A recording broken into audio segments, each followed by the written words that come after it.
我翻嚟新年之後第一我哋嘅談期24一集，大家好，我係爆蔥阿三包。咦，嗰句嘢咧，萬眾期待洪師傅。如果唔係唔開聲啊！喂，各位好啊！喂，我哋拜年先。談期藝術祝洪師傅祝你哋咩咧？女士就青春美麗啦，男士就有型有款啦。讚爆咧！哇，最緊要祝大家身體健康啊！冇身體健康啊，真係乜都係啱，呢個真嘅。係啊！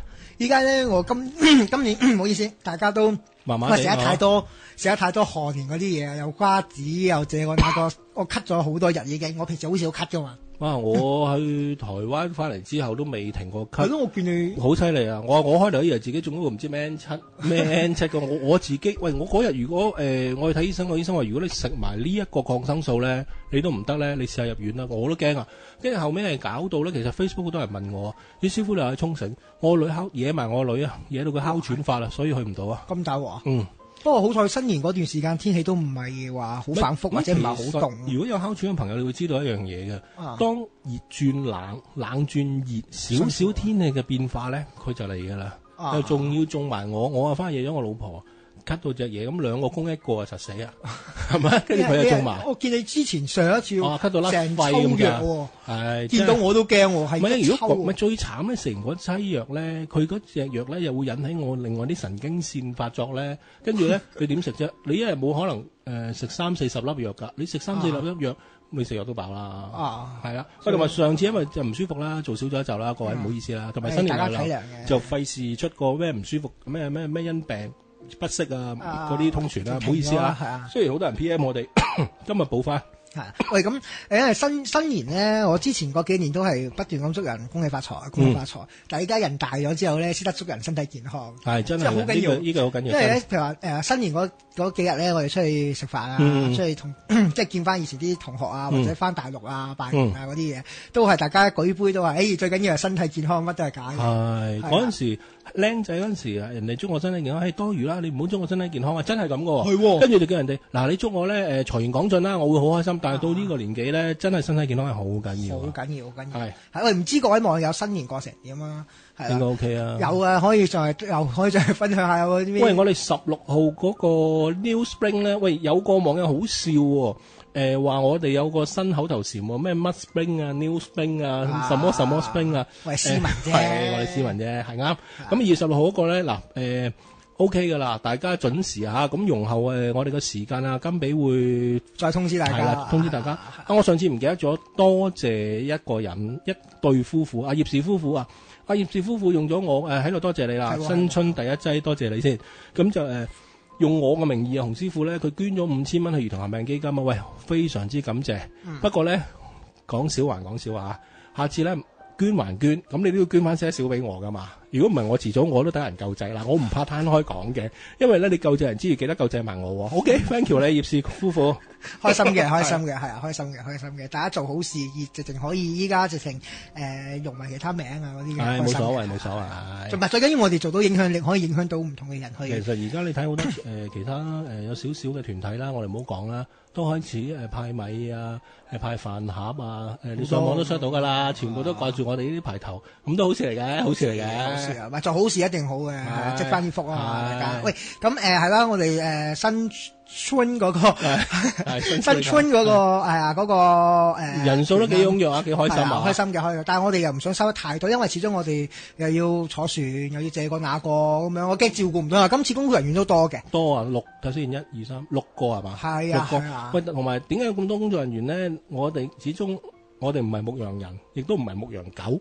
咁趕住一群羊咧，咁其實就好大鑊嘅，你明唔明啊？咁同埋一陣間好話唔好聽，我哋諗下去台灣帶10零個，我哋都死咁滯，翻嚟聲都冇埋。咁你而家仲要帶咁多人咧，我哋真係大鑊嘅，係嘛？哇！上次我哋帶幾個㗎，唔係咯？喂，記住一樣嘢喎，你哋唔好遲到啊！嗱，船飛咧就呢2日金比會搞噶啦，咁我哋會同你訂去程同回程嘅，咁唔好 PM 我哋話我想幾點翻，冇嘅。咁我哋照派張飛俾你。如果你到時想早走或者晏走，或者你話我要食埋個晚飯先走嘅，飛我哋俾你，你自己搞掂。閣下自理。係啦，喂，如果咁樣我哋死都唔掂啊，係咪先？100個金比都做死啊！係啊，所以大家合作，即係幫手啦。係啦，咁話亦都唔好話問我哋話喂要帶啲乜嘢啊，跟住跨嗰啲嘢，係啦。係咯，冇嘢，冷靜，入到咪。我見佢唔跳啊呢度，咪入到咪，最緊要啫。係啊，入到咪見到嘅，冇問題嘅。係啊，咁嚟咯，我哋正式入題啦，係啊，因為第11集嘅談奇藝術啦，而家係2014年啦，係啊，喂咁5年。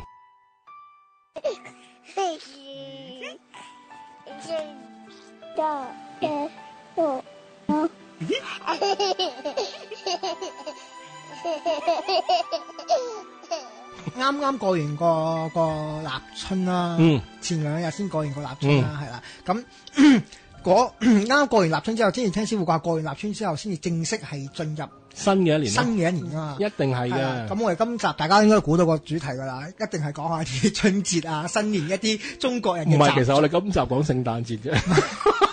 或者講復活節講笑喂，我真係我記得，其實我哋仲有好多嘢未講嘅聖誕節嗰集。好多，唔緊要，我哋今日講聖誕啦，肯定全部熄機唔聽。講翻春節啦，講春節啦，中國人嘅春節啦。喂，我唔知師傅有冇翻過大陸過新年呢？即係雖然咸豐年前落緊難，有個好兄弟，即係叫我俾幾嚿佢包食包住玩2日1夜啦。遲啲如果有機會講我嘅下集自傳咧，會講到嘅，真係好慘嘅。真係好多謝個兄弟，我至今我都好感謝你，阿迪係 thank you， 多謝你。即係敗走廣東之啊！你遲啲先講。去嗰個叫做咩話？係咪廣東省㗎？嗰度番禺啊，番禺算廣東省，我唔識啦。哇！嗰度嗰啲，我第一次見到嗰個文峰去洗手間咧，係原來唔閂門喎，男廁啊，跟住佢仲喺度。大解緊新年係啦，我成個表情都見到佢，跟住我開頭咦點得？我排咗去廁所點排下裝下冇門，咁我諗住哇好彩我爭呢一個轉彎就連佢都拱埋落去，因為我諗住冇閂門，一轉彎就係噶啦嘛。點知一轉彎，咦有條友踎喺度咁辛苦，哎呀心諗瀨嘢。OK， 明白，係啦。喂，咁新年啦，我咁多年新年我都係翻大陸過嘅，係啦，我都係去啲窮鄉僻壤度過嘅。反而咧，有 feel 啊，係啦，反而咧，依家我哋即係城市依家新年咧係完全係冇乜 feel 嘅，係冇 feel，完全冇。係啊，我今年都去咗湖南嗰邊過，都舒服嘅，係啊，佢哋嗰邊真係好多炮仗啊，同埋啲人好多雞雞鴨鴨周圍走啊，同埋好有氣氛咯，好有氣氛，係啦。不過就好辛苦，點解咧？因為每一年我哋中國嘅新年咧，就係人類史上一次大遷徙，10幾億人係由南方遷徙到北方，係好誇張，好誇張，頂佢哋唔順，佢哋由北方又遷徙到南方。乜其實好嘅，你其實見到中國人嗰個思鄉掛住屋企幾緊要嗬？係喎，好誇張！我嗰時睇啦，話咩車飛都停啊！車飛都停晒啊！因為咧，車飛嗰啲咧就係俾啲官員扣起咗。係啊，攞嚟炒嘅，係啊，因為佢係每一年嘅新年咧，佢係淨係炒飛咧，普通一個站長啊，都億聲㗎。哇！不過係好犀利，你睇下嗰個喺度排隊喺街度瞓去買嗰張火車飛嗰啲人，你就知7日7夜啊癲，同埋咧佢哋即係大陸咧，即係講少題我話，大陸咧佢係。完全實施咗男女平等呢個概念嘅排隊，因為佢係男女咧貼住嘅。係佢冇中間冇空位㗎，佢唔理佢係男定女咧，總之咧空貼空背對背咁樣貼住貼幾日㗎喎。我去海洋公園爭啲幾次打交啊！佢直頭唔係個男人咧，就企我後邊唔緊要啊，跟住我覺得有啲嘢揞到我，跟住我擰轉頭輕輕力拱一拱佢，咁佢咧就冇理我嘅。跟住咧有一個咧就我太太抱住個細路仔嘅。佢貼到我太太，跟住撞到我個女，我女身體唔係咁好，跟住我叫佢，你可唔可以小心啲？跟住佢講一句說話，我即着打電話啦，你信唔信我抄你家？我即刻答佢，我唔信。你撞到個細路仔，你仲想喐手打一個幾歲嘅細路仔？我睇下邊個出唔到去，打電話咯。就打電話，跟住佢唔敢。後尾佢個太太就可能真係點講啊？文明啲啦，開翻件事，文明啲啦，即係話唔好意思啊，即係我哋個習慣。跟住後面我望下，哇！佢哋完全係差唔多咧。佢令我諗起一樣嘢，串燒三兄弟啊，一個吉住一個，人形蜈蚣嗰隻。哇！誇唔誇張啲？你都未聽過一個電台講嘅好笑話？佢話國內游水咧，即係唔係歧視，絕對唔係。佢哋喺我啱聽嘅，好似係阿林海峰先生講嘅，話大家游水咧，可能隨時會成印嘅。佢因為個泳池係冇，例如個泳池可以容納500人嘅，佢哋係最堅係唔知抌咗幾多人入去咧，係基本上因為嗰個話上年夏天太熱啦，啲人入去浸水咧，但係一個貼一個，佢話有機會成人嘅。一講起游水咧，我上年深圳出名嘅大小梅沙，即係好似我哋聽過深水灣、淺水灣咁樣嘅。咁小梅沙咧就要收10蚊入門費嘅。吓，唔係私營㗎，私營㗎，冇人公眾。嗰個地方佢係俾個地產商即係起樓，跟住佢自己落個閘，跟住要收錢咯。咁都得？係就係咁樣。即係你而家話俾人聽，淺水灣你入去收10蚊啫嘛。係啊，冇人鬧你啊。咁咧大梅沙咧就開放嘅，但係都有閘嘅，好奇怪喎。佢都有即係你要好似地鐵咁樣，你要過個閘先至入到去嘅。OK，咁。通常咧，我平時就唔會同人去逼，即係嗰啲大時大節啊，咩5·1啊、11黃金周嗰啲咧，佢哋黃賓周我唔理，我就唔同嘅嘢鬥黃嘅，OK。但係嗰時識咗啲人咧就話去啦，哇！阿師傅你估下一個沙灘，好似我哋深水灣、淺水灣咁上下大，OK，都唔係好大。我諗由頭行到尾行15分鐘乜都行晒嘅。行晒啦，你有幾耐？你估下個沙灘入面有幾多人啊？過唔過萬咧？24萬幾人，填咗個海就得啦，係咪？你都話之前咧，嗰就填咗個海，因為佢入去一下咧，佢過完個閘咧，佢就上面要跳一下，跟住出嚟嗰時佢又會減一個人，佢有個大嘅 LED 嗰啲燈咧，跳下有幾多人啊，有幾多度啊？一人收1蚊你都發達啦。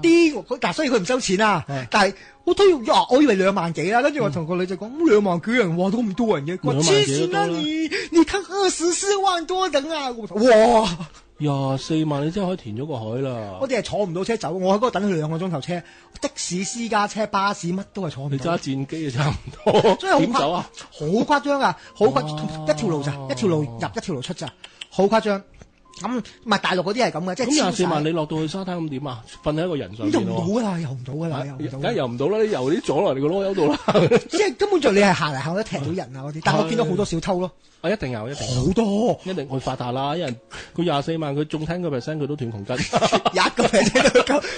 跟住我仲有個奇景嗱，我相信大家咧，尤其係單身男士啊，有啲咩硬爺嗰堆咧，其實咧係有硬爺講咩可以去嘅？點解咧？點解咧？我去咗之後咧，我係發現咗國內好多女士咧裸泳，唔係佢自己唔想裸泳，佢甩咗個包，佢自己唔知。我喺邊度見過啦？我喺嗰個我唔記得咗添。喺華欣見過啦。華欣係兩樣嘢出名啦，除咗拜神啊、打高爾夫之外咧，佢喺火車站如果去過朋友知嘅，好似你頭先咁講嘅，佢有陀地嘅。瞓有一站瞓喺個火車站公廁嗰度嘅，咁佢會俾你衝咗入去先嘅，佢由你去咗廁所先嘅，跟住咧。泰國人咧，佢就會俾咗錢先入去嘅。佢見你遊客，佢唔會嘈你，唔會鬧你嘅。但你屙完先。係啦，屙完出嚟，佢跑下你，跟住指住啲錢，好少錢嘅啫。佢唔知問你攞幾匹嘅咋。咁OK 嘅。咁你唔俾咧，佢會有個人跟住你嘅。係㗎。呢啲乞衣嗰啲。係啦，所以咁咧你講嗰度咧，我就記得有一次喺華欣咧，有個 auntie 啊，即係都係我哋去打高爾夫嗰時見到嘅。佢游完水上嚟咧，佢已經係着白色泳衣，好笑嘅個 auntie。一上嚟咧冇晒啊！巴提亞我都見過啊，玩嗰啲咩嗰啲咧古惑泳衣，唔係嗰啲滑水啊，香蕉船係啦，佢衝嗰下咧，最後你衝落海，跟住先游翻上嚟噶嘛。佢一衝完上嚟，啲泳衣唔見晒，開心啊！有個好泳褲唔見就周不時噶啦，同埋好多人咧泳褲唔見有型一樣公用佢先唔見嘅啫，佢唔係俾浪衝走嘅。有樣題我話講笑咁講啦，而家水上樂園就嚟起翻啊嘛。嗰時我聽見啲人講咧，水上樂園呢啲人咪成日玩啲五色天梯嘅。個摩擦力太大啊！擦穿咗條泳褲啲男人唔知啊，後邊穿咗啲，你冇可能行下你伸隻手去摸條泳褲有冇穿噶嘛？我會好多人都唔知啊！哇！咁你24個人咁唔見咗件泳衣，我仲以為你話24萬人上去，全部你有一半以上你學外國文化話咩裸泳你都冇邊度有啊？但係上面啲開心嘅開心，所以我之前嗰次之後，我成日都去沙灘。我有事冇事我都坐喺度啊，咪提下啲女仔啊嘛。喂，小姐啊，你唔係咁，你平日少人嘅，同埋咧上面啲民工咧，佢係唔會嘥幾百蚊去租間酒店入去沖涼，因為咧嗰條排隊，因為嗰邊有啲沖涼嗰啲㗎，要俾錢㗎，10蚊一個。又俾錢，係啊，乜都俾錢㗎。但係啲民工咧，佢係有時係唔會俾10蚊去沖涼，都唔會嘅。係啊，慳得慳啊嘛。咁我去到我係租一間酒店，我特登去沖涼嘅。咁係啊，特登去。跟住你招呼人上去沖涼啊？跟住搞埋。哇！邊有啊？但係我喺沙灘我就睇下有冇認識啲新嘅朋友啦。有認識朋友，喂，不如上去上面沖涼啊！上面有冷熱水設備仲有得涼冷氣瞓得着添。有冇啊！咁翻嚟，喂，咁話說我哋中國人嘅春節，我唔係好中意用春節。我即係成日驚春啦，唔係有唔中意用個春字，我成日驚講錯。唔會。新年啊，我哋中國人華人嘅新年其實咧，如果追溯咧，要去到漢朝漢族嗰邊噶啦，即係我哋嘅漢族嘅一個傳統嚟，因為我哋中國好多少數唔同嘅少數民族噶嘛，咩藏族啊、回族啊、苗族啊等等啦，係啦，咁我哋最大依家係漢族啊嘛，咁其實係追溯翻我哋漢族，即係我哋華夏傳統嘅一個曆法嘅一個節日嚟嘅。OK， 咁以前就因為我哋有分兩個新年嘅，我哋中國一個就係元旦，一個元旦即係1號，係啦，一個咧就係農曆嘅新年，即係我哋叫新春，即係我哋係啊立春，其實立春前後嘅時間啦。OK， 咁元旦咧其實就係喺我哋嗰時打仗，即係文化大革命之後咧，即係之前咧咁我哋嗰陣時清朝之後，即係嗰叫咩啊？中華民國。嗰時係啊，嗰時就建立咗元旦，因為之前就話，我哋新春嗰時一啲習俗唔好，點解唔好咧？因為嗰時改過一段時間㗎，我哋新春其實大陸咧，我哋文化大革命前後嗰時咧，一批鬥啊嗰啲咧，改過㗎，直情話改過晒㗎，年28嗰時點解我哋要洗邋遢咧？就要大家勞動。即係年27、年28嗰時就要大家要清潔晒屋企所有嘅嘢，跟住年29、年30咧就要去黨啊嗰啲村委啊清潔埋成條街啊嗰啲，跟住年初1就要出去耕田，出去我哋唔可以有呢個資本主義社會嘅敗壞。明白。係啊，嗰時就咁樣嘅。咁當然啦，最後我哋嗰個文化大革命完咗之後，就照常正常翻我哋嘅文化傳統啦。OK， 因為其實都分好，以前我哋嘅春節點解會春節同埋點解大家慶祝咧？就因為冬天之後，我哋迎接一個新嘅新年，同埋嗰時啱啱豐收，慶祝可以豐收，可以話大家可以豐衣足食啊，或者成條村啊咁樣。係啦，去做呢樣嘢嘅，同埋慶祝因為。去到春節之後，嗰叫咩啊？春夏秋冬，春天開始要播種嗰啲，咁之前嗰啲嘢就慶祝晒嘅。咁再遠古再遠啲嘅流傳就話春節之前我哋叫過新年啊嘛，因為係有個年獸啊嘛。係啦，咁係咩嚟嘅？咩係一隻古代嘅一隻怪獸嚟嘅。而家冇，以前好類似舞獅咁上下嘅嘢咧，係有嗰隻嘢出現㗎。嗰隻嘢紅啲頭，獅子唔似獅子，麒麟唔似麒麟。以前曾經喺三色台咧，佢都有播過出嚟㗎。有個大頭佛去揈住佢嘅，嗰唔係一定獅子嚟㗎，一隻。即係以前有舞獅嗰堆其中一隻。其中一隻，我諗而家冇乜人去舞呢隻嘢㗎啦。佢哋有陣時啲僆仔都會喺嗰啲嗰啲農村啊，會冇呢隻嘢，跟住就喺度點炮仗啊！即係講翻頭先你嗰樣嘢啦，即係隻年獸出嚟啦，我哋嚇走隻年獸啦，今年我哋嗰條村就豐收好運啦，咁解啦。因為傳說咧，年獸咧每隔365日咧就會出嚟一次，一年要出嚟一次，咁咧就會去食人啊，尤其食啲小朋友細路仔啊，啱係啊咁樣嘅。咁咧咁點樣可以嚇鬼走佢咧？其實咧就派封利是俾佢。似啦，差唔多啦。即係有幾個唔同嘅傳說啊習俗啦。咁其中一個咧就話喺屋企咧門口黐一啲紅色嘅嘢。咁你同佢講話呢間你食咗㗎啦，你食隔離嗰間。入咗1000蚊利是嗱，呢家你食咗屋企收到入咗20。屠城啊！全家滅口啊！因為佢哋嗰時咧有個傳說話咧，因為佢食完之後咧，佢因為食咬啊嗰啲有啲血咧，射到啲門口啊，周圍都係紅當當啊，所以佢有啲人扮俾人食咧，就會黐啲會黐啲紅色嘅嘢喺度，即係同隻嘢講，喂，我呢間你咬咗㗎啦，你個隔離嗰間，即係咁樣嘅。咁有啲就會點一啲嗰啲叫做炮仗啊，嚇走佢，嚇 Q 佢，等佢唔好入嚟啦。咁我哋之前咧咪要守年同埋守夜，唔係守夜，守年係啦。咁咩嚟嘅咧？就係年30嗰晚咧，我哋要過咗12點。跟住就我記得我哋以前我阿爸我阿媽嗰時咧，就過咗12點之後咧，就攞串牛咁長嗰啲炮仗啊。我哋以前喺大陸咧就點嘅，哇！成半個鐘比爸打半個鐘。而家你香港點都得㗎，第一你俾人拉，第二俾人投訴你錯咩？以為清夢。唔係真係瞓唔到啊！年30好開心嘅。真係你細個開心，依家大個就反而細個仔開心啦。冇咗童真啊嘛，細個邊會講到我食個麵包要俾錢嘅啫？邊會估到我食個早餐要俾30幾蚊嘅？冇呢啲嘢噶嘛。而家唔食，而家唔俾錢好大鑊。唔係咯，依家唔俾錢好大。咁以前就係咁樣點咁啊。其實咧寓意咧就話嚇走佢啦，同埋我哋夜晚係守住屋企，咁咧就等隻嘢唔會入嚟。係啦，咁啊過咗。同埋相傳又話，如果你話年30晚守個子時啊，即係我12點唔瞓覺咧，咁父母會長壽㗎。以前清朝都興㗎。等個父母，即係嗱，我係仔女嘅。點樣 define 咧？你未嫁未結婚嘅。咁以前嗰啲話咩？嚴格嚟講係未即係行過房啊。同男同女。係啦，而家就難啦。咁你就過咗12點唔瞓咧，咁如果你過咗一年咧，你父母就會長一年命嘅。相傳係咁嘅，所以好多人都盡量啦，即係咁樣冧孝義嘅啫，孝義嚟嘅啫。係啦，咁啊寓意我過咗啦，咁啊大家就開開心心啦。係啦，咁因為咧，其實咧年初一去到即係直落年初一、年初二咁樣落去啦。咁其實我哋個年咧係要過到年15。係啊，新正頭啊，係啊，新正頭即係有10幾日過嘅，即係依家我哋年初7、8啊呢啲咧，其實都未算過完年嘅，都過緊個年嘅。不過現代人就哇初4就翻工啊，係好現實咯。以前唔係噶嘛，你同埋好似今年咁咧，19年一遇啊嘛，情人節同元宵一齊啊嘛，所以記住同你太太去慶祝下啦嚇，同你女朋友啊嚇。不過其實咧仲有一樣嘢嘅喎，以前我哋中國南方啊北方咧，其實有分大年同埋小年嘅喎。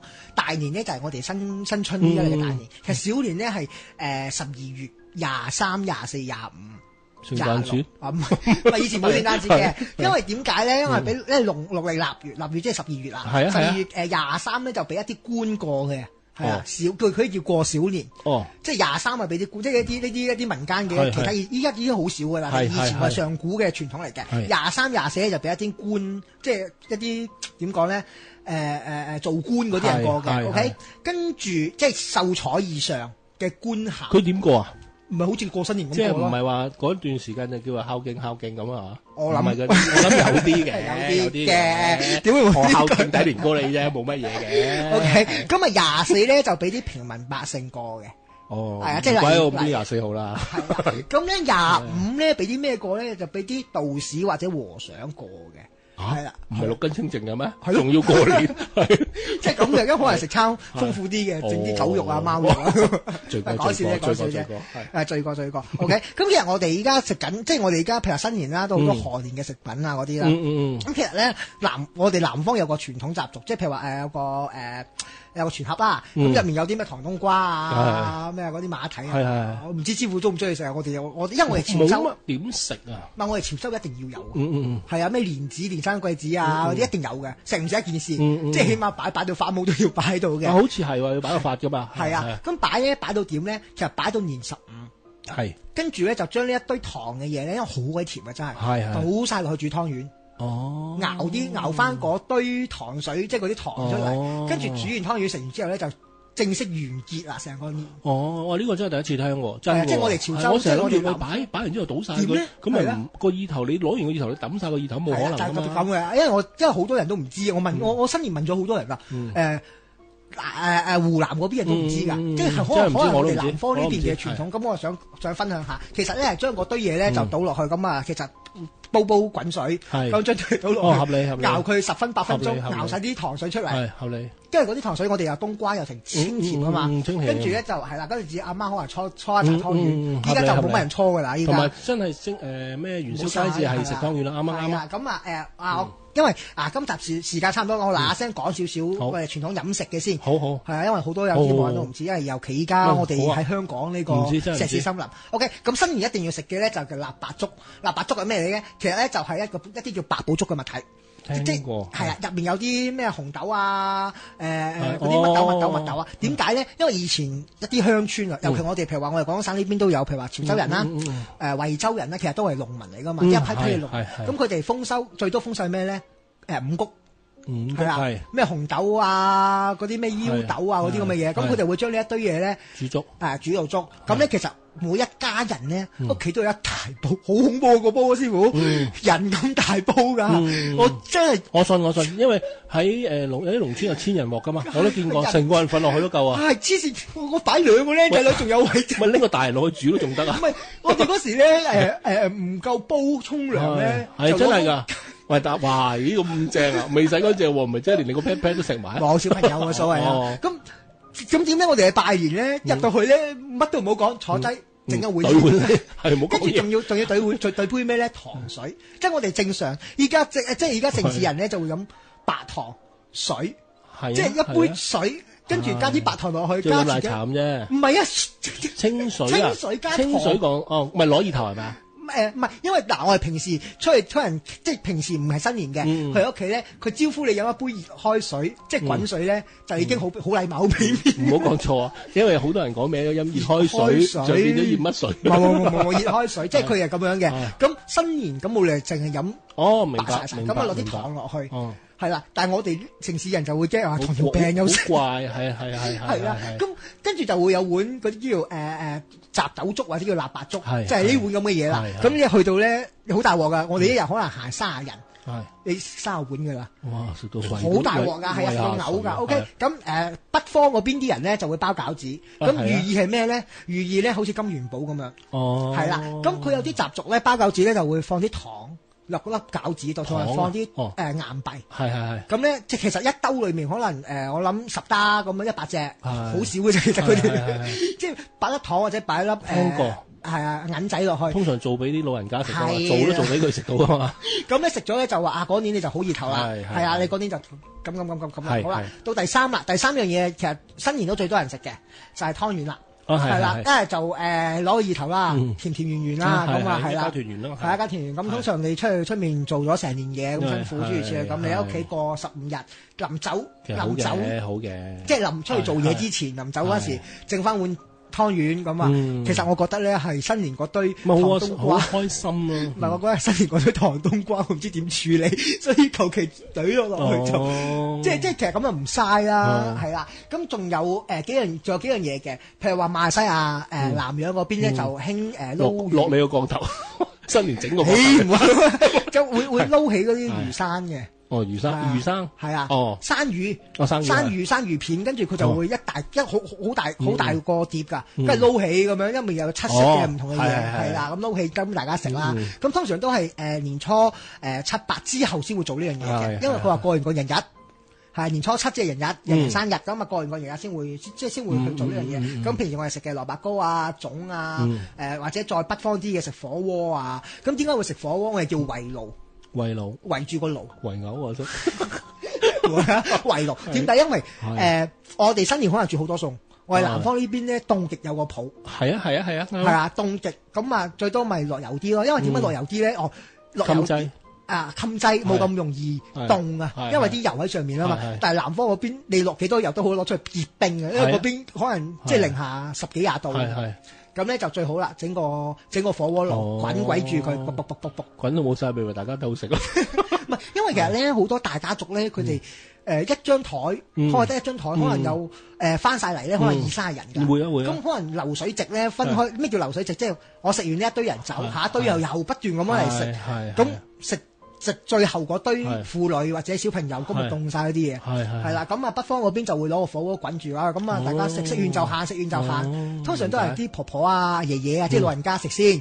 最高輩份嗰啲係啦，一路食落嚟咯。食完就到男長孫，即係我啦。不過其實我覺得咁好唔公平嘅，大家坐埋一齊食啊，又分階級。依家都有㗎，依家就算我哋潮州嗰邊咧，啲女人咧同埋小朋友係坐埋一邊食。其實我覺得多餘嘅，冇女人啊，你阿媽都係女人啦，點解女人要坐埋一邊啫？喂，其實我係佢，我俾女人食先，冇女人你邊有你嗰班乜 KT 啊？KT 點解你哋自己諗諗啊？KT 啊，應門啊？唔係 KT 係一個鬧人嘅簡稱。係啦，嗱又有個已先進咗嘅，有新年嗱，你哋諗諗啦，嗱，如果你知道個密碼，你哋就 PM 我啦。嗱，PM 咗我有獎啊嚇，有獎嗰啲正 KD 嚟嘅。喂，你阿媽都係女人啊，你點解要歧視女人啊？明白，係咪先？OK，係啦，喂，咁呢樣嘢就因為其實咧，就算過新年咧，我諗要遲少少咧，等冇咁忙啊，得閒啲新年咧，我想去啲唔同嘅一啲城市度過，因為大陸咧原來真係好多唔同嘅習俗嘅。OK，因為我所謂蒙古及下蒙古我所謂兩個地方啫，係一個就北韓，一個就蒙古。我講真，人都當我黐線嘅。其實唔係，我真係好想試下睇下北韓裏面嘅嘢啊。北韓 OK 啊 ，OK 噶，南韓就去到悶啦。南韓冇啊，全部即係唔改造人。係南韓唔好玩，即係你去得2-3次咧，就唔係好啱大人去嘅。即係去正常嗰啲啊，我講緊。即係但係北韓未見過啊嘛，見識下佢嗰個咩叫咩樹根撈麵啊嘛。我聽過南韓呢個古仔就係佢一對夫妻，有機會我講你哋聽，好感人㗎。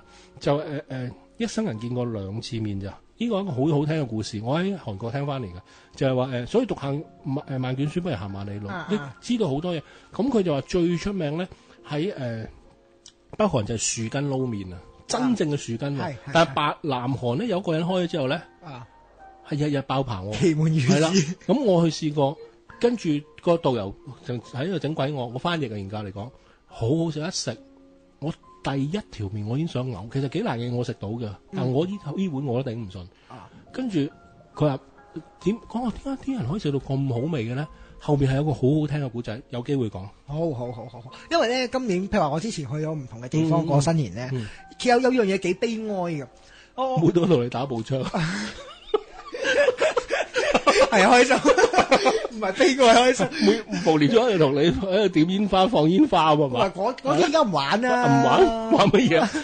因為咧我去嗰啲城市度，我好中意同你飲嗰嚿。唔得，我見到你就我頂唔順啦。我好認真嘅。唔得，你個頭即係習作住咗一個字，就一個好字啦，醒字係啦。咁後邊好咩咧？你自己填。好人，我係一個好好嘅好人。所以嗰日咪有個客問我哋嘅咩佢個願望係個好男人，我話得咯，你咩話啊？開完願望你擘大眼見到你對面嗰個咪好男人咯。我記得佢。唔係因為咧，因為依家好多城市咧，佢有啲食肆係好出名，好多人食。OK，但係食緊嗰啲係咩咧？譬如話一啲番薯粥。好普通嘅嘢，係啦，即係呢啲。咁我問翻啲城市人點解即係咁普通？咁你都覺得好食啦，係咪？你覺得好食咧？原來佢哋係食翻以前鄉下，因為好多喺鄉下捱咗苦，跟住俾人徵地啊、收地啊嗰啲咁嘅嘢唔理啦。出嚟城市之後咧，佢食唔翻嗰陣味，佢想食翻以前即係話番薯啊啲即係啲苦嘅嘢，即係掛住家鄉咯。係咯，嗰啲嘢跟住就走去食呢啲嘢。你講得好啊，呢個就似北韓個故仔啦，有啲咁啫，係。但係我哋呢啲譬如話唔係嗰邊生活嘅，食唔慣，梗係食唔慣啦。係咩嚟㗎？其實有陣時咧，你食唔到啲嘢，你諗下啦，唔好成日喺度嫌啦。點解人哋食到你食唔到咧？大家都係人，係咪先？唔好將人去分咗 classify 個等級。人哋唔會話賤，唔好講個賤啊！邊有個人點會賤呢？人係貴，個個一樣。咁你其實應該係從呢樣嘢去學習。點解人哋可以吞得落呢碗粥，你吞唔落咧？究竟你有乜嘢咁優越嘅條件去歧視其他人咧？係，同埋咧有樣嘢我哋即係南方同北方啊！我成日南方北方真係唔同，可能有啲網友呢啲係有啲嗰個地域嘅問題，地域問題啫。即係可能有啲網友真未去過，我真係鼓勵大家有時間真係要去周圍行下好，行下好。哇！我記得上年定唔知正經嘅地方係前年新年啊，咁你就識咗一批譬如話南方上面蒙古嗰堆嘅人，佢俾咗一兜奶我飲，哇！人奶啊？唔係馬。哦。我以為你去冇理由啊！騷到咧，我真係喊咁滯啊！騷到嗰陣味真係，但係佢哋新年係即係個習俗係食呢啲，仲係佢即係攞啲麵包咧，就咁點落啲乳酪去，哇！即係嗰啲大家又可以即係試下唔同，食你唔死嘅，我一定可以講食你唔死嘅，要使死人哋都咁食。可能係，但係人哋新年係咁樣過，你咪去試下。試下咯，試人嘅習俗。仲有啲新疆食狼啊，係啊。哇！豺狼嗰啲唔係，佢有個大餅叫狼，好乾嘅。咁你一個月咧，佢哋屋企人咧就整一次嘅啫。哇！嚇得我以為冇嘢食，狼食埋。咁咧一個月食一次，我食過狼，我食過一次，頂唔順。你都有狼係？唔係，佢想佢喂爸爸，當然唔係叫我爸爸啦，大陸狼。唔係，咪叫佢做狼咯。佢做狼。佢喂帶你食啲傳統嘅民族嘢食，土雞、燒全狼，俾你個啷啷啲雞食，冇諗啦，師傅，新正頭。但係啲歡樂氣氛俾大家，嗱，你睇下有幾多人會認同我頭先講嘅嘢，係咪？唔係，佢係成隻狼，佢原體燒啊！哦，佢擘大個口，原體燒啊！燒完之後，佢攞碌嗰啲大叉，唔係大嗰啲鐵通咧，咁啊成隻上喎。哇，咁精彩！跟住佢每人會派把刀俾你，佢俾我食即係把彎刀仔咧，咁你自己片啲肉嚟食喎。跟住我初頭咧，我見到我係真係想嘔。我頂唔順啊！你俾我，唔係雖然你話幾難食嘅嘢我食過，但係你話無啦啦要懟鋸咗隻嘢，佢咁俾我食飯，我食唔落，我哋出去食樹根啊！唔係咁，我坐喺度望住隻嘢，佢隻嘢佢內臟挖晒出嚟啦，但係佢係冇調味料，乜都冇，佢落啲粗鹽就。跟住我哋點啲唔知咩嚟食，我成餐飯就我哋10幾人圍住張台就對住嗰隻咁嘅嘢。我可能見你個樣咧，我諗住咦唔通你切佢一啲咩重要部分食咗嚟補一補自己？唔係佢仲有個兜嘅，佢個兜咧就兜住個堆咧就係啲茄哩卡啦嘢啦。啲狼春子啊！哇！大佬我真係食唔落。佢成抽喺度，跟住原來嗰兜嘢咧就俾嗰張台咧就嗰啲貴賓，咁我嗰係鞋㗎嘛，咁佢俾我同埋俾另外我啲朋友。我都話啦，我唔食呢啲嘢，我真係頂唔順，我都話你食完之後你對啷啷咩？唔係即係我話其實每一個地方唔同嘅新年咧，都即係佢哋覺得咧已經係款待上賓，佢成狼嗰啲食喎，但係你望住隻嘢好似唐狗咁嘅，即係應該係聯想到。我最後佢都係狗科嗰啲嚟嘅，頂唔順。我最後我都頂唔順。我象徵式食咗一啖仔啦，就都要俾面㗎。但係哇，真係嗰陣味真係。你俾我唔怕，你話冇嘢食乜都夠膽食。但係你話有得食啊？你話真係嘅冇嘢食人我都敢食。至於你話齋喂，你話你覺得好殘忍咁戰前個個交換仔女啦，雖然我唔贊成，咁但係你話有得揀咁，梗係最好唔好食啦。依家我哋文明社會啊嘛，學翻大陸啲人咁話齋。喂，咁我哋啲節時間 over 晒差唔多，我哋聽翻隻歌仔係啊。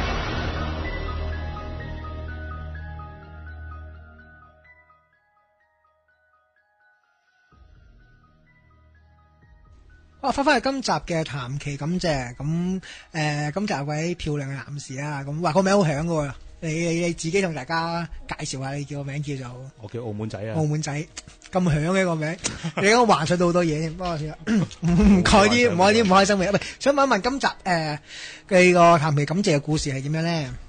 其實就講翻即係嗰個。第一次網聚嘅，講緊哇！第一次網聚好耐，我記得應該係5月尾嗰次網聚嘅。啊！咁當時就見到師傅啦，咁樣師傅就嗰個網聚大概講啲咩？就話即係用借個牌咁樣點樣幫助工作咁樣嘅。咁當時師傅就問我一句就話你工作上會唔會即係同啲客傾生意啊咁樣？咁我就會啊咁樣。咁就我後期都即係不以為意啊咁樣，咁後期就過得排啦咁樣，就真係揾師傅去幫手借個牌啦咁樣。咁期間再同師傅再見咁多次嘅，咁師傅再問同一個問題，喂會唔會又會即係會見客㗎咁樣？見客我會有真係會嘅。咁後期就真係6月，我覺得好似6月尾到咁上下啦，咁樣就真係開始大個佛牌啦。咁都冇乜嘢啫，我即係都冇乜特別話點樣去咩咁樣嘅。咁我就到7月中咗度咧，即係過2禮拜度咧。咁有個客打嚟啦，咁個客咧就真係舊客仔嚟嘅。咩？舊客仔，即係嗰啲不嬲舊客仔嘅。咁佢打嚟，喂有單嘢中咗喎，想我哋幫手啊，即係報價嘅咁樣。咁冇啦，我遲啲訂啲資料俾你。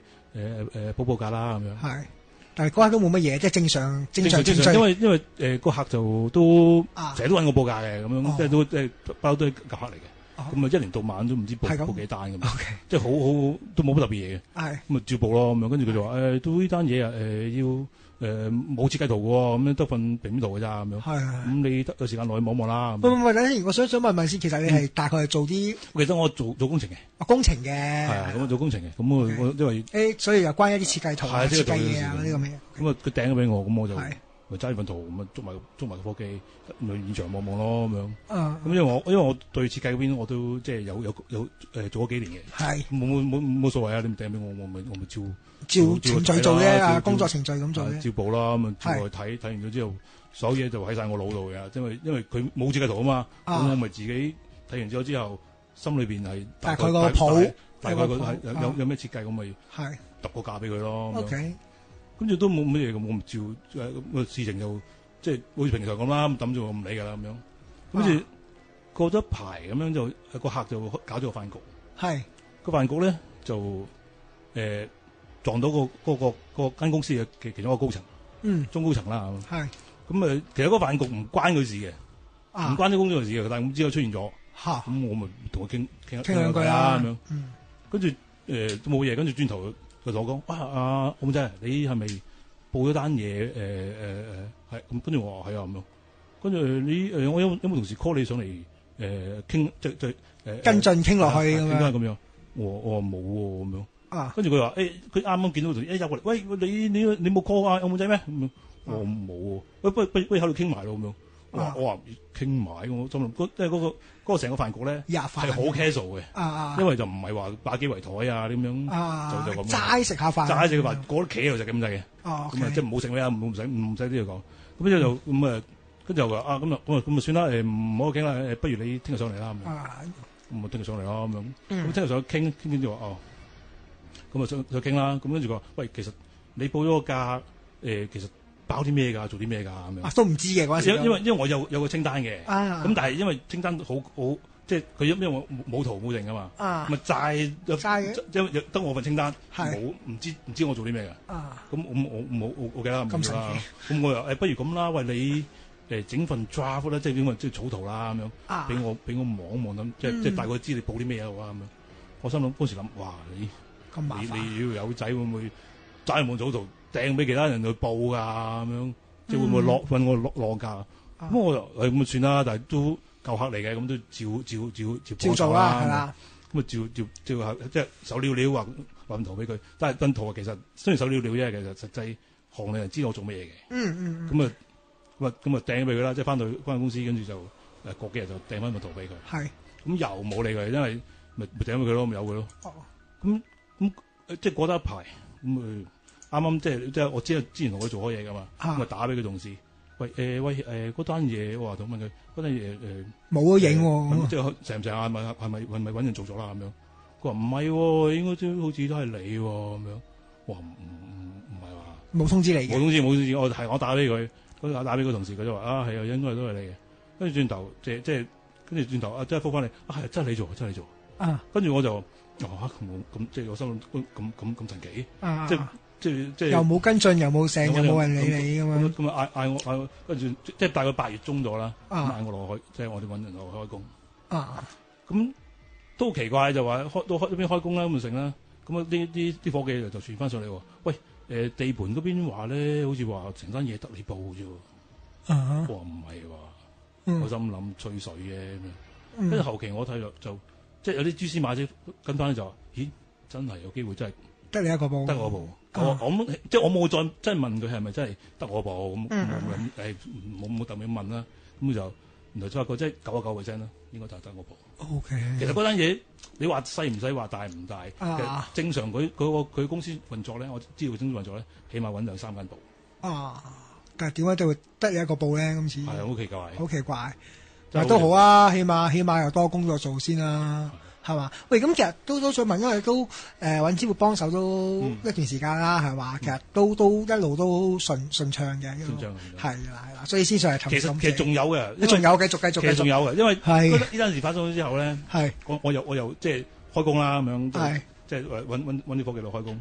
咁到8月中我開工，做到10月幾度啦，其實繼續做緊，而家都繼續做緊嘅。仲繼續做緊。繼續緊。咁我真係有似師傅嗰啲金句所講啦。啱啱就嗰個田部發癢啊。咁啊田部發癢。咁啊走，咁啊十零號到啦。咁啊走落去就睇即係睇啦咁樣，即係睇啲伙計搞成點啊嘛。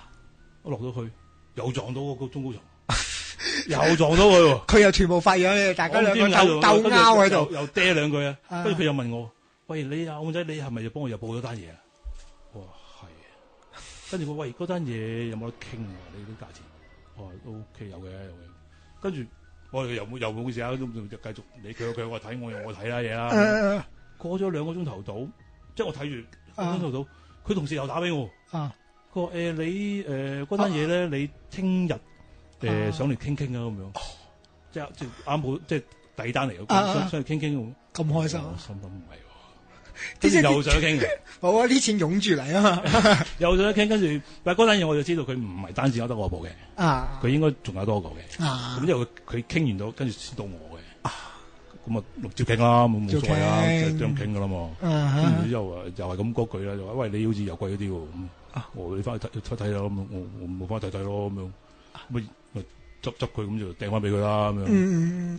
跟住又冇件事，我就唔好理啊，抌低佢啦。通常唔理佢咁多嘅。係。跟住有一日即係就得閒少少啦，因為期間好多嘢報嘅咁樣。咁啊又打俾佢同事，喂你嗰單嘢咧有冇聲氣啊？定揾人做咗啊？咁樣。佢話唔係喎，應該都係你喎。都係你喎咁樣。跟住我話咁咪冇收線啦。我遲啲都 call 你啦咁樣。跟住唔夠半個鐘頭 call 你，即係遲啲啊！跟住打嚟，跟住真係打嚟喎。喂，真係你做啊？你過兩日過去傾埋一齊開工啊！開工啫嘛。係啊。OK。即係佢哋好奇怪，通常都係打電話 confirm，跟住就先做 document 嘅。OK。咁因為同佢熟啊嘛，咁你等到 document，佢起碼個零月後先出 document，咁你死得啦。死得啦。OK。照喐咯。我記得咧，我記得阿洪師傅之前講過咧，你有運咧就錢揾你，你冇運咧就嚟揾錢嘅，係啦。即係同埋咧，我仲記得師傅講過一句嘢，就話如果你人緣好啊，好運咧，你偷懶一日都好，你突然之間坐低望住個 keyboard 做嘢咧，老細啱經過啦。咦，我會真係好犀利喎，由朝做到黑喎。即係如果你樣衰嗰啲咧，你做咗10幾20個鐘之後咧，無端端起身去廁所咧，個經理啱見到。呢條友日日都去廁所，日日都偷懶嘅。但係你之前做咗10幾20個鐘咧，佢係見唔到喎。係啊，即係其實我覺得好應你今次呢一個 case 咯。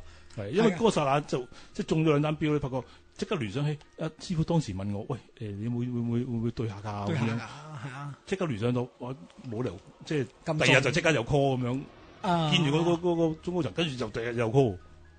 唔係有人即係如果人緣好嘅話咧，其實佢會覺得算啦，做開即係做開都咁熟喎，做開啊樹，但係個價如果差無幾嘅，咁啊做生意不如做熟啦咁樣，即係其實會有啲咁樣嘅現象嘅，真係㗎。如果你唔好即係如果你人緣唔好嘅話，你明明係低過人㗎，我就唔俾你啊！點解你樣衰？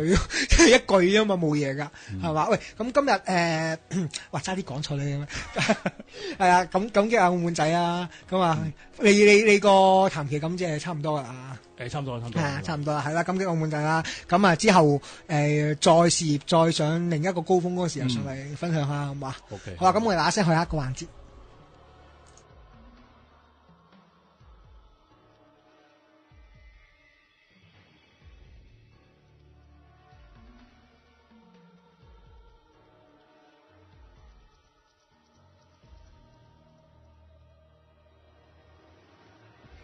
好啊，喂，咁啊，啱啱聽完談期感謝啊，呢個網友都幾正派把聲。咁其實佢就都 rehearsal 過好多次噶啦，不過可能出嚟嘅效果都係比一般聽開我哋兩個講嘅咁一定有分別嘅。我哋咁跳跳，唔係冇分別，我哋兩個就執得噶啦，係咪先？咁我哋咁輕鬆咁跳，所以個個就多多包涵啦，只要心聲唞下。喂，師傅，其實咧，即係由題外話講先，即係其實好多網友上到嚟咧，平時佢聽我哋平時輕鬆鬆，尤其有時好似好易做啊嘛。之前我哋喺台灣咧，直情喺張床上面揦住個電話又邊就咁錄啫嘛，係啊，完全算係咁啊，我哋算好嘢噶啦。係啊，冇預備，冇其他 rehearsal 冇成啊嘛，又冇話夾嗱，第一句要講乜，第二個冇呢啲嘢嘅。咁同埋喺嗰個節每一節中間，我哋都瞓咗咁滯啦，真係謝啦！大佬你真係超人咩？係啦，嗱，嗰位網友上到嚟又知道，哇，原來開咪錄節目原來係咁得意嘅嘢嘅。唔係你估得咁簡單嘅。喂，咁其實咧呢段時間咁其實都收收到好多唔同網友嘅 email 啦，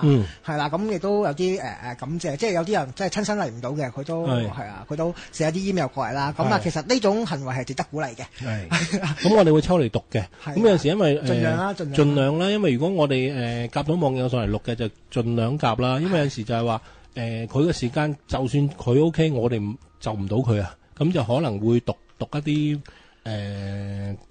感謝出嚟嘅，係啦。因為冇理由要啲網友特登請假上嚟錄。喂，最近好笑嘅，有啲新嘅聽眾咧喺我另外一啲 fan page 去 PM 我咧，其實我啲 fan page 我就唔睇嘅，係我啲徒弟仔幫我睇嘅。咁佢哋有陣時就 forward 嗰啲留言俾我啦。咁第一我唔會答嘅，第二就係話有一個好笑嘅，叫我哋咧開多啲真人個案。咁我諗呢個咧就一定係新聽眾嘅。後邊第3季開始已經有投其感謝啦，呢啲咪真人個案咯，係咪？得閒自己慢慢聽啦。好啦，嗱，其實今日咧第2節會講啲乜嘢咧？其實我喺一個大氣電波就講過一個生肖同埋今年嘅流年飛星啊。咁我估唔到喎，嗰個反應幾好喎，多謝啊！咁就喺嗰邊就講咗6個生肖嘅啫。咁我今次咧而家咧就再講埋下邊嗰6個生肖，因為嗰邊就有啲話，點解你講6個生肖唔講？喂，其實大佬啊，個節目唔係我㗎，我唔係因為嗰邊嗰2位主持咧，都佢自己啊，成日都好勤力去搜集好多資料㗎。咁有陣時咧，可能大家資料夠咧，過咗個時限咧，咁就要揾第二啲機會嚟講㗎。咁啊，請你哋各位體諒啦。好啦，咁啊入嚟咯。好，正式係啊。好啦，嗱，咁我而家就講啦，咁我就唔跟次序啦，我就抽嚟講啦。好，咁而家先講龍年啊點咧？其實龍年咧，今年就我有喺另外一個大電話講啦，剩翻6個生肖咧就唔係話太好，亦都唔算太差，即係中庸啦。咁龍年有咩嗰個即係今年嘅，係啦，係啊。其實喺大氣電波講咗嗰啲咧，就其實有4個生肖咧就比較一般。即係叫做佢哋認為差啦，而家好多玄學家認為話好差，有2個就叫做幾好。咁而家咧剩翻6個生肖咧就係普普通通嘅，係啦。咁喺呢邊講啦，咁先講龍年啦。龍年咧，其實每一個人聽呢啲12生肖最有心機聽咩嘅咧？有咩凶星啊？有咩吉星啊？講龍年嘅吉星。好，龍年有粒吉星，你叫天解。天解星有咩好咧？即係話一粒好傳統嘅吉星啊，基本上呢啲係老牌吉星。咁你話啲咩點樣分老牌吉星啊？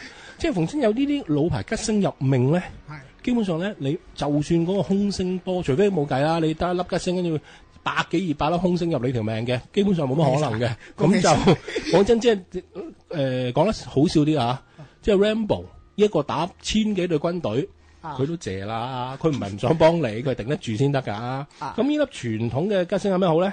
佢有化解困難嘅力嘅，咁但係有樣嘢喎，佢係暗示咗一啲嘢，一切係先難後易。其實你開頭嗰啲嘢會困難重重嘅，但係最後都迎刃而解。咁有啲人話咁呢粒點算吉星啊？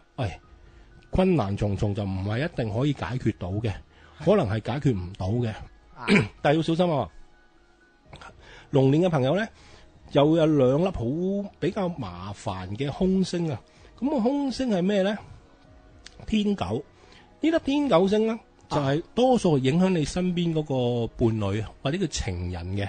咁你會成日覺得佢對你咧時冷時熱，令你咧都捉唔到佢個用神啊，同埋成日覺得佢對你唔好啊。嗱，就係因為咁咧，就成日會出現咗一啲叫做點講啊，反覆係啦，同埋會容易分手啊。咁呢樣要大家互相體諒啦。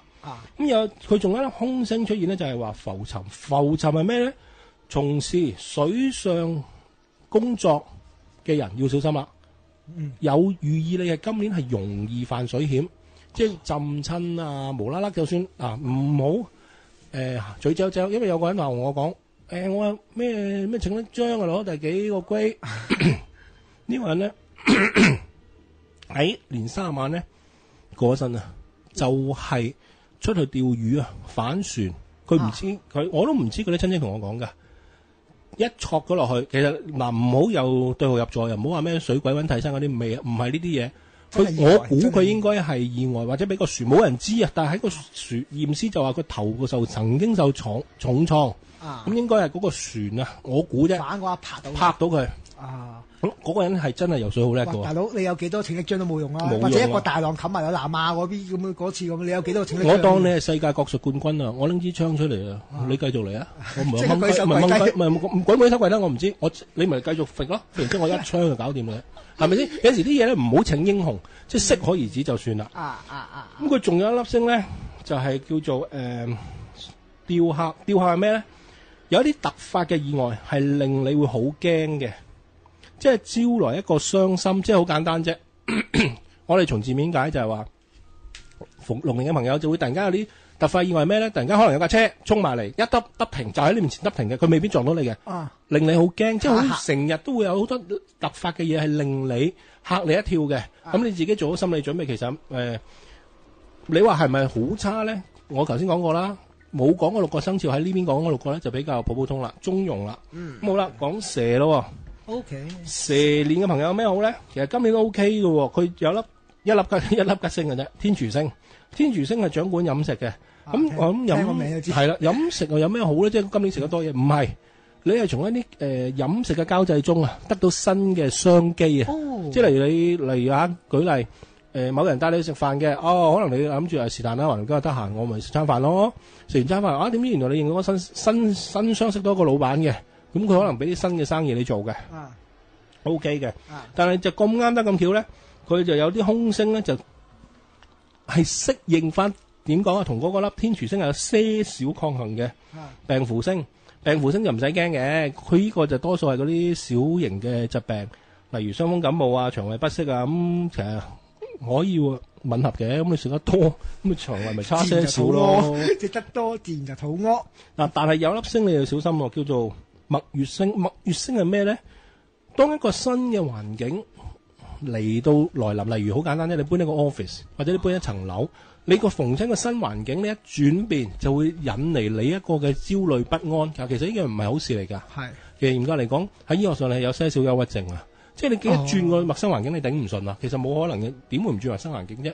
咁你就算去同一間餐廳食飯啊，佢有機會執笠㗎嘛。執咗笠佢，你可以去第二間㗎嘛，係咪？但有樣嘢啦。仲有第3粒星都要小心嘅，叫的煞。的煞係咩咧？出門嗰陣時候好容易會唔見咗你嘅財物啊！點為之好容易唔見你嘅財物咧？好簡單嘅啫，大家聯想到嘅係吻合嘅。例如你食飯，而家網上都好流傳啦，擺個手袋喺背脊，轉頭俾人哋睄咗你嘅，咁你要盡量要小心啦。會唔見嘢。係啦。咁好啦，再數落去啦，就講豬年啦，豬仔啦，豬仔。咁豬仔咧，其實咧應該我有講過嘅，嗰邊呢度拉一拉啦。其實嗰邊豬仔有咩好咧？佢有粒月德星啊。月德星係咩咧？月德星係一粒非常之好嘅貴人星啊！即係你今年會有一個好強勁嘅貴人，唔係一個，一堆嚟幫你嘅。但係你有樣嘢啦，因為你上年係比較個運氣麻麻地，今年會咧都係有少少不穩，就唔使驚嘅。但係喺你命中咧，亦都出現咗一粒小耗星，呢粒係空星嚟嘅。小耗星有咩唔好咧？好容易財來財去，即係成日有啲人講我揾到錢嘅，但係啲錢唔知去咗邊嘅。嗱呢粒就係啦。咁咧，仲有一粒叫死符，死符唔使驚嘅。呢粒聽個名係嚇親人嘅，其實就唔係話去到咁誇張嘅。死符係咩咧？即係代表你家運唔係咁穩定，尤其是男性嘅年長長者個健康會出現一啲比較嚴重少少嘅問題，咁呢樣自己就留意翻啦。咁其實好簡單嘅啫，咁你咪幫男性長者去驗身咯。即係如果你話發現有啲咩問題，咪及早治理咯。唔好食咁多煙酒。係啊，真係呢啲要小心啊！尤其是新年你可能食得肥膩嘢多啊，煎炸嘢多啊，咁實會有影響嘅。哇！我識得幾個入咗院啊！唔奇噶，因為佢就食得太多，開心得滯啊嘛。俾咗個斤鵝腸搞掂咗。其實鵝腸係幾好食嘅，講真。但係好肥，好肥咧。同埋尤其是我哋，好似我呢啲年事又高啦，咁啊膽固醇又高啦，再懟多兩懟啊，係咁先嘅。新年俾咗周鵝腸，我即係我啲親戚食，佢年初一嗰晚食完之後，跟住年初二呼吸困難啊、心痛啊，即刻入院檢查。好啦，到虎年啦，老虎年咯。咁老虎年有咩好咧？其實恭喜你啦，老虎年算唔錯嘅，因為佢咧係同馬、狗、虎為之三合生肖嘅。咁佢有咩吉星入命咧？六運星，六運星係咩咧？喺古時咧，喺今年朝廷係特別重用你，即係變咗你嗰個無論係你個職位啊，甚至你所有工作上係非常之順利嘅，就非常恭喜你啦。但係有樣嘢小心啦，空星咧你就有粒叫白虎星。白虎星係咩咧？遇到一啲無理取鬧嘅人啊，尤其是脾氣非常暴躁，但係呢個通常係女性為主嘅，即係你會遇到一個變態上司嗰啲可以咁講嘅，即係你遇到一個喺工作上遇到一個啲女，你小心啲女性啦，即係尊重啦，咁你喐係咪？揸住碌竹係啦，咁咧仲有一粒叫飛廉星。飛廉星係咩咧？你會成日俾人哋，你一開口人哋就覺得你去得罪咗人啊，即係叫做開口及着脷嗰啲咯。其實你可能冇心嘅，但係人哋會覺得，咦？點解你話我嘅？咁你會講得直啲啦，現代術語咧，無啦啦你去撻着人，咁因為咁咧，而你係受到一啲人哋你喺背後去中傷你，甚至係想去陷害你嘅，咁就都係嗰句啦，禍從口出啦，病從口入啦，講少句就冇嘢啦，係嘛？好啦，咁啊到講猴年嘅朋友咯，猴年馬騮係啦，馬騮仔啦，咁馬騮仔就非常之好啦，驛馬星喐啦。驛馬星啦，哇！成日聽唔知咩嘅。驛馬星咧就係話你會喺勞動中揾到財，即係例如講咧直接啲，你一個導遊或者成日嗰份工要飛來飛去嘅，即係你越喐得多，你唔好坐死喎，你坐死喺寫字樓度咧就反而對你冇呢粒星係幫唔到你。驛馬星就即係好似一隻馬咁啊，不停咁喺一個站驛站啊嘛，去一個咁樣去啦。咁咧動中嘅生財，咁你會越喐得，例如咁你有人問我翻 office。我又或者我係做個 sales， 咁跑數我跑數我冇走，佢喺翻間店啫。咁就點咧？其實你可以應咗個卦轉工咯，或者我撈 part time 咯。即係例如我呢份工，時勢唔好，我唔喐嘅，我照做住份 full time。咁我突然間星期六日或者我自己假期，我求其揾啲 part time 做。你應咗條命話喐啊嘛，咁你咪即係由依間公司你又走去第二間啦，跟住又走翻轉頭咯，即係走嚟走去嘅。咁你就會賺到錢嘅。其實。咁我又唔想講話嗰啲廢話嘅，有啲就係話破財唔緊要啊，你勤力啲咁咪得咯，唔好亂使錢，你要廢話傻知啦，使乜理啫？阿媽都講咗啦。咁變咗一樣嘢咧，喺你個命中又係咁啱得咁巧，有粒叫六運星喎。係六運星又係我啲頭先講咗啦，升職加薪啦，你又冇乜走雞嘅，所以應咗佢周圍走。咁你話我份工冇得走嘅，咁咪做多份咯。咁你做多份你可以做得他條啲噶嘛，象徵式應卦，你每個日做1-2個鐘，咁你咪變咗係走嚟走去，應咗個卦得噶啦。即係有啲人話好似洗牙嘅血光嘅，你咪洗牙捐血咯，咪血光咗咯，唔係一定死嘅。即係但係有樣嘢小心啊嗱，你嗰粒星咧，你個空星就有喪門、地喪。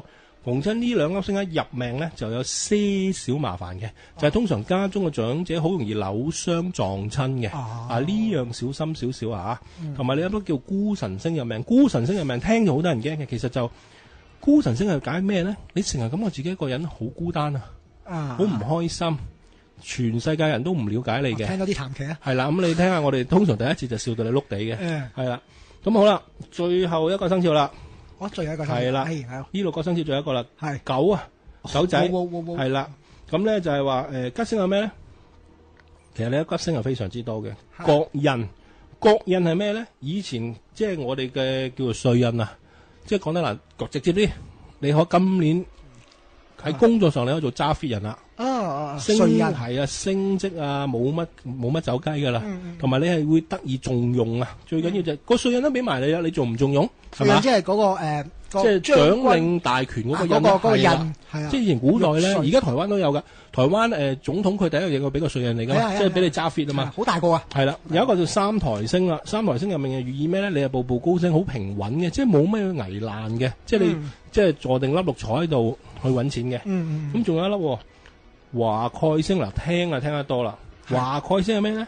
皇帝出巡嗰陣時咧，你咪成日喺睇古代咧，有時睇翻啲清朝嗰啲咧，皇帝咪坐喺張橋，橋上面有一把黃色嘅好似遮咁嘅嘢嘅，嗰個就唔係遮，嗰個叫蓋。咁即係話皇帝你係可以幫到遮住皇帝，咁即係你皇帝身邊受重用嘅人啦，咁仲唔好？同埋佢係今年係最好係咩咧？有華蓋星入面最好做嘅一樣嘢，創業自己嚟。明白。但係有樣嘢小心喎，空星你都唔弱喎，空星咧你就有官符，官符係咩咧？官非啦，呢個字點解咧？地解地解星咧，你就要有搬遷嘅跡象，即係你坐點講啊？個 office 你好好地又要俾人拚走啦。咁仲有一樣嘢會又有披頭星喎，披頭星係咩咧？屋企啊，好容易發生摩擦啊。咁仲有最後一粒星啦，呢粒星都係會影響到你，都小心啲嘅。五鬼星，咁五鬼星好多人就話係咪破財？唔係啊，五鬼星係會對人哋嗰個信任度不足啊，即係你覺得一樣嘢就係話我俾份嘢你做，例如俾你手下做，你覺得唔知佢俾咗佢之後就佢唔知得唔得嘅，佢掂唔掂咧？佢做得好唔好咧？咁就即係都係中國有個成語啦，疑人勿用啦，咁你唔好用啦。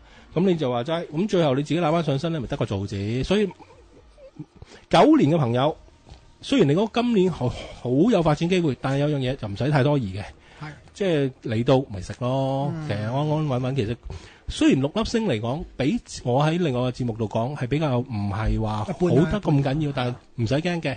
所有嘢就係話，我有同人講嘅，立春第一樣嘢做咩？唔係拜神啊，做善事啊，即係。一立個春，一踏入5年，你第一樣嘢去做善事，唔使多嘅，2蚊都好啊，12蚊都好啊。咁係咪好有幫助啊？好啦，係啦，咁差唔多啦。今集嘅節目又到尾聲啦。咁係啊，因為新年我哋有少少特別嘅調整啦，係啦，同埋始終太多嘢做啦，俾我哋少少去充分再預備多啲精彩嘢你聽啦。預備個 Newspring 啦，係啦 Newspring 係啦。喂，咁節目最後啦，咁亦都重複咁講啦，因為都。好似每一次我哋每一個禮拜嘅約見洪師傅嘅一個活動咧，其實都進行得如火如柴嘅。係啊，我最近學識個新嘅詞語係如火如柴，唔係如火如。你個柴字唔係你個柴偷得多啊嘛。係啦，咁即係有啲網友都成日 email 過嚟話我哋唔覆佢啊嗰啲啊，咁道個歉先係啦。咁如果有需要嘅網友繼續 email 過嚟，咁真係我哋做到嘅就盡量做啊。咁我哋有啲不足嘅地方，大家見諒啦。係啦，咁可以 email 過嚟 ouradio.hk@gmail.com ourradio.hk@gmail.com 係啦。咁你打幾個字，譬如話想約見洪師傅話，你記住留低你個名，有啲乜都唔留噶，名又冇，乜都冇。一定唔覆你啦。我唔知第一，我唔知第二樣嘢。既然你即係大家想揾人幫手，你都俾咁鬼負氣嘅，咁唔使啦。佢有啲打幾個字咁啊，約見咁樣，謝咯，提咁樣，跟住冇咯。如果我係你，我會覆翻佢咧，謝咁。乜料？即係有時我心諗。一日就講埋你頭先覺得咩料？咩料啊？跟住有啲就打到好大長篇大論，但係就好多錯別字，因為睇到錯別字唔緊要，唔係估唔到，睇唔明啊！因為佢可以就係將譬如話師傅或者我個名都打諧音落去，乜嘢又？唔係你打英文，我哋都有人識睇嘅。算啦，係啦，咁各位網友咁都有啲咩需要嘅，都可以繼續 email 過嚟約見我哋啦。咁我哋盡量會安排時間嘅。係啦，咁都辛苦師傅，因為講句啦。新年快樂啦！因為每一次我哋都見到10幾廿人都辛苦，辛苦。唔好咁講，係啊，辛苦。大家都辛苦，咁多位同事辛苦，金比100爆都好辛苦，佢哋都要幫手排時間排成，都啲即係行程緊密㗎，絕無冷場㗎。同埋加埋依家最近泰國嗰邊嗰啲局勢又咁動盪咧，有時啲嘢我哋可能會遲少少嘅，咁各位網友見諒啦。見諒啦，係啦，真係見諒啦。喂，咁時間差唔多啦，我哋聽埋首歌，咁應下年嘅，咁你屋企唱埋一份啦，同阿嘉燕姐姐啊，係啊，咁我哋下個星期同一時間繼續翻嚟啦喎，談其實好，新年快樂，拜拜。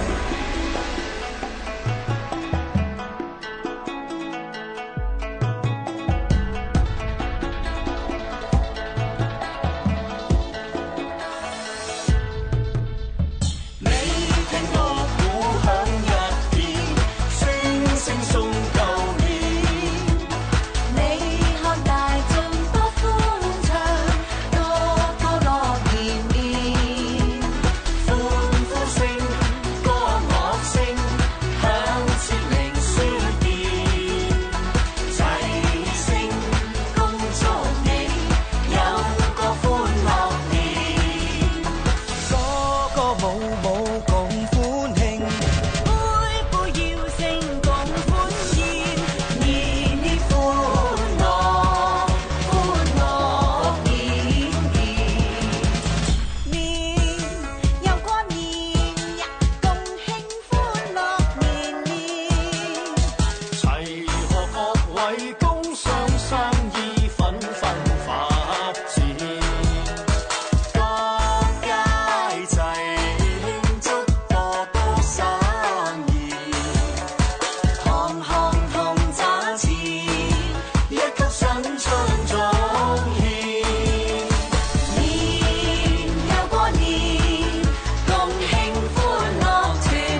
音壯健強勁。又祝你今年慶獲榮升，朝晚多多歡笑，感受前程。財神到，財神到，好心得好報。